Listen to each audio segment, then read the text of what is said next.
হ্যাঁ, কেন এখনো আমরা সরব হই না?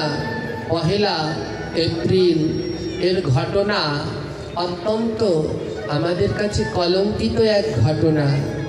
যারা জানে পহেলা এপ্রিলের ঘটনা এক কলঙ্কতম ঘটনা আমাদের কাছে।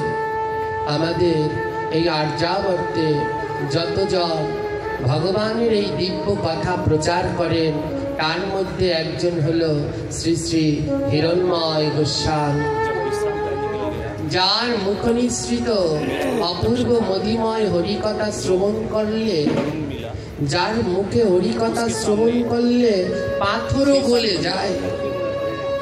হ্যাঁ, হিরণ্ময় গোস্বামী ভারতবর্ষের যতজন এই ভাগবত প্রচারক রয়েছে তাদের মধ্যে অন্যতম, যার মুখে হরিকথা শ্রবণ করলে পাথর পর্যন্ত গলে যায়।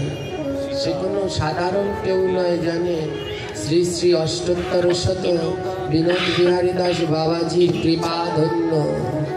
হ্যাঁ, তার হরিকথা অমৃতময়, যাকে দর্শন করলেই, যাকে দেখলে পরে শুধু বলতে ইচ্ছে করে রাধে রাধে রাধে,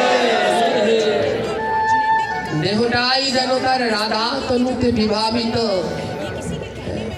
পহেলা এপ্রিল আমাদের জন্য এক কলঙ্কিত দিন। এমন এক শুদ্ধ মহাত্মার গায়ে হাত তোলা হয়েছে, তাকে হত্যা করার চেষ্টা করা হয়েছে, তাকে হত্যা করার চেষ্টা করা হয়েছে। যারা এই বাবার হরিকথা শ্রবণ করেন তারা জানেন তার হরিকথা কত মধুময়, এবং তাকে সে কোনো আটকে রাখার বস্তু নয়। বাংলাদেশে যেমন গোপীনাথ ব্রহ্মচারী আর পশ্চিমবঙ্গে হিরণ্ময় গোস্বামী। সনাতনীদের উপরে একটা ফুলের টোক্কা লাগলেও এই দুইজন দুই প্রান্ত থেকে গর্জে উঠে, হুঙ্কার দিয়ে গর্জে উঠে। এই শুদ্ধ মহাত্মাকে হত্যা করার চেষ্টা করা হয়েছিল। এ ঘটনা আপনারা সবাই ইতোমধ্যে জেনেছেন যে তিনি পহেলা এপ্রিল রাত্রবেলায়, রাতের প্রসাদ পাওয়ার পরে প্রতিদিন সে একটু হাঁটা চলা করে। ওই দুষ্টু লোকগুলো ওটা খেয়াল রেখেছিল, আর সেই সুযোগে তার গলায় ফাঁস দিয়ে দড়ি পেঁচিয়ে তাকে মারবার চেষ্টা করেছিল। হ্যাঁ, তার গায়ের বিভিন্ন জায়গায় ছুরি দিয়ে আঘাত করা হয়েছে, কিন্তু রাখে হরি তো মারেকে। হ্যাঁ, এরা মানুষ বললে ভুল হবে, পিচাস বললেও ভুল হবে, পিচাসেরও একটা কিছু থাকে। এরা পৈচাসিকতার এত ঊর্ধ্বে চলে গেছে, পিচাস বললে পিচাস জাতিকেও অবমাননা করা হবে। এমন এক শুদ্ধ মহাত্মার মাথার শিকা কেটে দিয়েছে, জটা কেটে দিয়েছে, কিন্তু তাকে সাক্ষাৎ শ্রীমতী রাধারানী রক্ষা করে রেখে দিয়েছেন আমাদের জন্য। আমাদের জন্য রাধারানী রক্ষা করে রেখে দিয়েছে। 5-6 জন মিলে আক্রমণ করলো, ফাঁসি দিল, ধারালো অস্ত্র আনলো, কিন্তু তাও তাকে কিছু করতে পারেনি। হ্যাঁ, তাকে কিছু করতে পারেনি। তিনি এখন যথেষ্ট সুস্থ আছেন। হ্যাঁ, তা আমরা ভগবানের কাছে প্রার্থনা করি, তাকে যারা তার ওই কণ্ঠ রোধ করবার জন্য তার কণ্ঠে দড়ি দিয়ে ফাঁস দেওয়ার চেষ্টা করেছিল, তোমরা যারা চেষ্টা করেছো শুনে নাও, যদি আমার এই কথা তাদের কান পর্যন্ত পৌঁছায়, যেই কণ্ঠকে তোমরা ফাঁস দিয়ে বন্ধ করার চেষ্টা করেছিলে, আমি প্রভুর কাছে অনাবরত প্রার্থনা করি, আমরা সমস্ত ভক্ত প্রার্থনা করি, যেই কণ্ঠকে বন্ধ করার চেষ্টা করেছিলে সেই কণ্ঠ 100 নয়, 1000 নয়, লক্ষ নয়, অনন্ত গুণ শক্তি নিয়ে আবার ফিরে আসবে। অনন্ত গুণ শক্তি নিয়ে আবার ফিরে আসবে সত্য আর ন্যায়ের কথা বলবার জন্য। কারণ সত্য আর ন্যায় কোনো সময় ঢেকে রাখা যায় না। ও কণ্ঠ আবার ফিরে আসবে, আবার দাঁড়াবে আমাদের সনাতনীদের পাশে। দুঃখ কি জানেন, যে ভারতবর্ষে 115 কোটি সনাতনী বাস করে, 80% যেখানে সনাতনী, আজ সেইখানে তুমুল ঝড় তোলার কথা। প্রত্যেক জনে এখানে যারা আছেন, ফেসবুক চালান সবাই, প্রত্যেক সনাতনীদের উচিত এই ঘটনাকে, এই যে ন্যাক্কারতম এক ঘটনা, এক সাধুর গায়ের উপরে হাত তোলা, তার শিকা কেটে দেওয়া, এর সবার উচিত এর তীব্র প্রতিবাদ জানানো।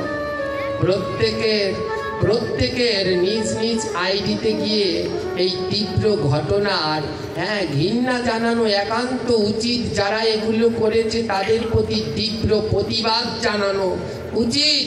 কিন্তু দুঃখের বিষয়, আমরা একজনেও তা করি না। একজনে বললে ভুল হবে। যারা এই ভক্তিপথে আছে তারা ঠিক করছে। কত বউয়ের ছবি, শালির ছবি, কত কারো ছবি পোস্ট দিচ্ছেন, আর ওদিকে আমার ধর্মের গায়ে আঘাত করে, আমার ধর্মের যারা কথা বলে তাদের কণ্ঠ রোধ করে দেওয়ার চেষ্টা করা হচ্ছে। তাদের জন্য তো লিখছেন না। এখনো সচেতন হন, এখনো সজাগ হন, নইলে সামনে ভয়ঙ্কর সময়। সব এখান থেকে দৌড়ে দৌড়ে ওখানে যাচ্ছেন, এবার ওখান থেকে লড়ানি দিচ্ছে, এবার কোনখানে যাবেন? সাবধান, যার যার জায়গায় শেষে থাকুক। এ আমার জন্মভূমি, এ আমার অধিকার, আমি এখানে সগর্বে থাকবো। যদি ওখানে থাকার হতো তাহলে ভগবান আমায় ওখানেই জন্ম দিত, এখানে আমায় জন্ম দিত না। তাই আমি এখানেই থাকবো। যে যান যান, আমি তো আমার শেষ নিঃশ্বাস পর্যন্ত এখানেই থাকবো, কারণ এটা আমার জন্মভূমি। এখানে যদি আমি ওখানের বাসিন্দা হতাম তাহলে প্রভু আমায় ওখানেই পাঠাতেন। তাই এখন সজাগ হন, এখন জাগুন, নইলে সামনে আরো ভয়ঙ্কর সময়। তার মতো এক আমি তো বলি সে একজন মহামানব, তার মতো এক মহামানবের গায়ে যদি হাত তুলতে পারে তাহলে আমরা তো অন্য কিছু, আমরা তো তাদের কাছে কিছুই নই। তাই সবাই যেন আমরা সজাগ থাকি, যেন এই শুদ্ধ ভক্তির প্রচারের ধারায় তাদের পাশে যেন আমরা সদা সর্বদা দাঁড়াতে পারি। সবাই যেন আমরা সেই দিকে লক্ষ্য রাখি। শ্রীরামচন্দ্র আমাদের কি শিখালেন? প্রভু শ্রীরামচন্দ্র শিখালেন সাধুদের, বৈষ্ণবদের কিভাবে সম্মান দিতে হয়। আমরা যেন সেইভাবে তাদেরকে যোগ্য সম্মান দিতে পারি। জয় জয় শ্রী নিতাই গৌর প্রেমানন্দ।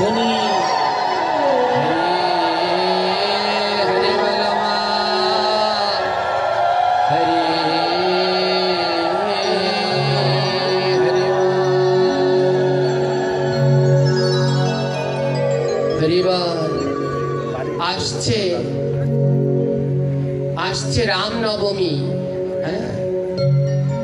চৈত্র মাসে 23 তারিখ, এবং